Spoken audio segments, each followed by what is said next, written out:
দিনটা 11ই অক্টোবর, শনিবার। তো শনিবার সকালবেলায় আমি ঘুম থেকে উঠে পড়েছি, আর অন্য দিনের থেকে আমি আজকে সকালবেলায় উঠেছি আরও, আর তাই জন্যই হয়তো তোমাদের সাথে নিয়ে আমি ব্লগটা শুরু করতে পেরেছি। তো সকালবেলায় উঠে আমি বাসি কাপড়টা ছেড়ে নিয়েছিলাম, নিয়ে তারপরে ঘর দুয়ারটা নেতা দিচ্ছিলাম। তো তো যতটা পেরেছি, যতটা পারা সম্ভব তোমাদের সঙ্গে আমি ভিডিওগুলো শেয়ার করছি, তোমরা দেখে নাও। পুরো রাত অবধি আমি আজকের ভিডিওটা টেনেছি, অনেক কাটছাট করে আমি একটা নির্দিষ্ট টাইমের মধ্যেই ভিডিওটা অনেক কষ্ট করে বানিয়েছি।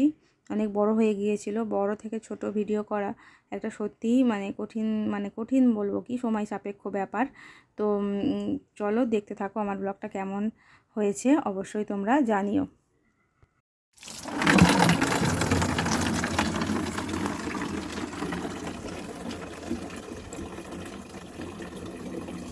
তো ঘর মোছার পরেই চলে এলাম সোজা কলতলায়, আর তার আগে আমি বাসন কটা মেজে নিয়েছিলাম, সেটা তোমাদের সঙ্গে শেয়ার করতে পারলাম না।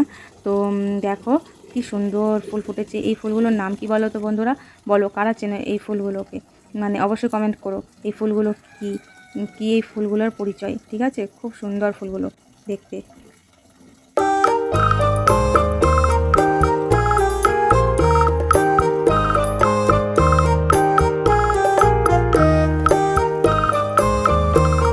বলেই ফেলি, এই ফুলগুলো আসলে গাঁদাল পাতার ফুল, যে গাঁদাল পাতার ঝোল খাওয়া হয় সেই গাঁদাল পাতার ফুল।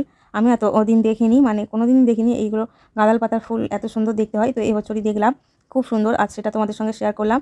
আর তারপরে এই দেখো জলটা বয়ে নিয়ে যাচ্ছি।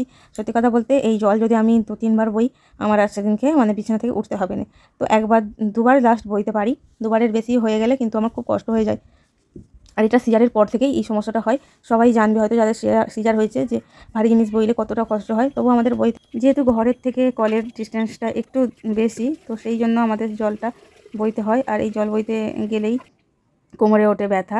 তো অল্প করেই বয়ে আনি, বাকিটা সোনার পাপা ভরে দেয়। তো সোনার পাপারও একটা সমস্যা আছে, একটা কঠিন সময়ের মধ্যে দিয়ে আমরা এসেছি সিচুয়েশানটা পার করে। তো কি বলবো, সেই জন্য সোনার পাপাকে আমি চাই না কোনো কাজ সংসারে করতে দিতে। তো জলটা যেহেতু আমার সমস্যা, আমার সেই সমস্যাটার জন্য আমি সংসারের বাকি কাজগুলো করে উঠতে পারি না। তো তার জন্য ওকে একটু জলটা হালকা করে ওকে আমি বলি অল্প অল্প করে আমার একটু ভরে দেবে, তো ও শোনে না। ও পুরো জলটাই ভরে দিতে চাই, কিন্তু আমিও যতটা পারি জলটা ভরে নিই অল্প করে। যে আমি অল্প বইলে ও অল্প বইলে তাহলে ওর জলটা বইতে বেশি হবে না। তো তার জন্য আর কি বলবো তোমাদেরকে, কথা বলার মতো অনেক আছে, অনেক কিছুই আছে আমার তোমাদের সঙ্গে শেয়ার করার। তো করবো আস্তে আস্তে ধীরে ধীরে। তো আজকে রান্না হবে দেখো, সকালে তো আলু কেটে আমি করলাম ওই ঘুগনি। তো ঘুগনিটা দেখতেই পেলে যে ঘুগনিটা হয়ে গেছে, 1 গামলি ঘুগনি করেছি। আর এই ঘুগনিটা আমাদের 2 দিন ধরে খেতে হয়েছিল জানো বন্ধুরা। তো চলো আজকের এই দুপুরের লাঞ্চ মেনুটা তোমাদের দেখিয়ে দিই। তো দেখো এদিকে শঙ্কর মাছ ভাজতে বসিয়ে দিয়েছি। এটা শঙ্কর মাছটা আমার হাজব্যান্ড ভালো খেতেই খেতে ভালোবাসে। তো শঙ্কর মাছটা দেখিয়ে দিলাম ভাজছি। তো আগের দিন দুটো করেছিলাম, 2 পিস, তা বেশি করে ভেজে নিলাম আজকের বাকিটুকু। আর এই যে নারকেলগুলো কুচিয়েছিলাম, তো নারকেলগুলো দেখিয়ে দিলাম। থোড়টা করব পেঁপে দিয়ে, আলু দিয়ে, চীনা বাদাম দিয়ে, আর ওই নারকেল কুড়ো দিয়ে থোড় ঘন্ট হবে। আর হবে ওই খয়রা মাছ ভাজা হবে। আর এইদিকে হবে হচ্ছে শঙ্কর মাছটা ভেজে রেখেছি, ঝাল করতেও পারি নাও করতে পারি, সেটা দেখি কি করা যায়। তো আর ওই খয়রা মাছটা না খুব সুন্দর, ভাজা খেতেও যেমন টেস্টি লাগে, ওটা যদি তুমি ইলিশ মাছের মতো করো তো ওটাও খুব সুন্দর খেতে লাগবে। আমি তো করি না, আমি জাস্ট আনলে আমরা ভাজাই খেয়ে নিই, আমরা আর তরকারি করি না। তো চলো কেমন সব আমার রান্নাবান্না হচ্ছে দেখতে থাকো। আর একটা লাইক করে দিও, ভালো লাগলে শেয়ার করো, কমেন্ট করো। আর এই দেখো খয়রা মাছগুলো এবার আমি ভেজে নেবো, খয়রা মাছটা ভেজে নেবো। তো আজকের আর এই পটলগুলো কেটেছিলাম, পটলটাও দেখিয়ে দিলাম।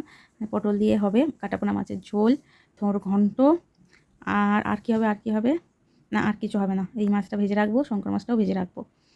তো চলো দেখতে থাকো বন্ধুরা, তোমরা কে কোথা থেকে দেখছো আমার এই ব্লগটা অবশ্যই কমেন্টে জানিও যে দিদিভাই আমি এখান থেকে দেখছি।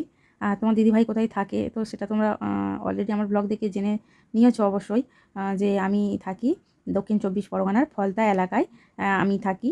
তো চলো বন্ধুরা, আমার রান্নাটা দেখতে থাকো। এদিকে তোমাদের সঙ্গে গল্প করতে করতে আমার রান্নাটা এগিয়ে যাচ্ছে। আর দেখো, আজকের আমি মানে রান্নাটা করেছি, সেই কমপ্লিট লুকটা তোমাদের দেখাচ্ছি। তো দেখো থোরঘন্টটা কেমন হয়েছে, দেখো খুবই ভালো লাগছে না দেখতে, আর খেতেও খুবই টেস্টি হয়েছিল।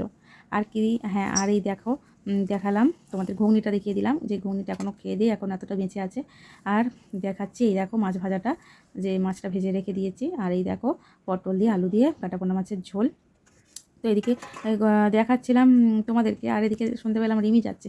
তো এক দৌড়ে ক্যামেরাটা হাতে করে রিমির দিকে তোমাদেরকে দেখালাম যে রিমি নিয়ে যাচ্ছে, ওর মা রান্না করেছে কলিং শাক ভাজা। আর ওর মাকে তো দেখলেই যাচ্ছে, তো দেখাচ্ছিল যে কলিং শাক ভাজা করেছি।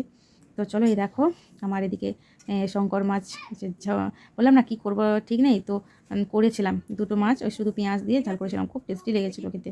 আমি তো শঙ্কর মাছ খুবই মানে খুব কম ভালোবাসি। তো ওর পাপার জন্যই আমি বেশি আবার খাই, যেহেতু ও একা খাবে, আমারও মানে খাই বলে আমিও খাওয়া শিখে গিয়েছি।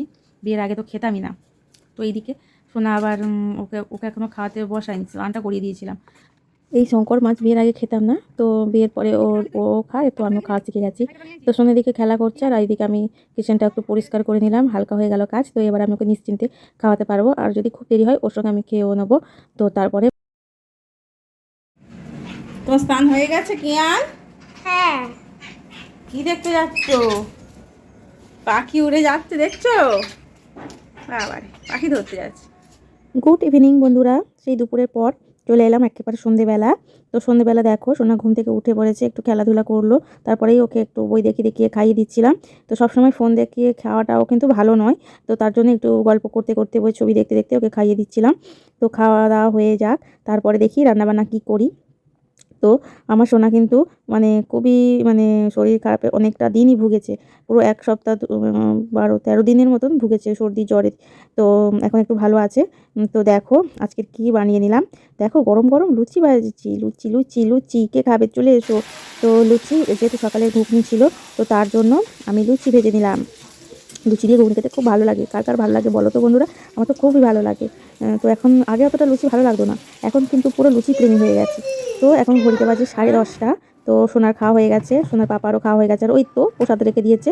তো লুচি তো খেয়েছি, পেটটা ভারী ছিল, তো সামান্য একটু মুড়ি আর ওই ভাতটুকু যেহেতু খেতে হবে, তো তার জন্য তরকারিটাও অনেকটা ছিল, তো তার জন্য আমার খেতে হবে। আবার প্রসাদে মাছও একটু, মাছের টুকরোও রেখে দিয়েছে, মানে একটা মাছ দিয়ে তরকারি, সেই মাছটুকু আবার হাফ আমার জন্য রেখে দিয়েছে। কি বলবো বন্ধুরা, মানে যা হোক খেয়ে নিই। আর বন্ধুরা, তো আজকের জন্য তোমাদের কাছ থেকে আজকের বিদায় নিলাম। তো দেখো মশলা টশারি টাঙাবো। কেমন হলো আজকে সকাল থেকে রাতের ব্লগটা অবশ্যই জানিও। তো আজকের মন খুলে তোমাদের সঙ্গে অনেক কথা শেয়ার করলাম। তো কেমন লাগলো আজকে আমার এই ভিডিওটা অবশ্যই জানিও। আর দেখা হচ্ছে একটা নতুন ভিডিও নিয়ে নতুন সময়ে। ততক্ষণের জন্য সবাই ভালো থাকবে। টাটা, গুড নাইট, সবাই ভালো থেকো, সব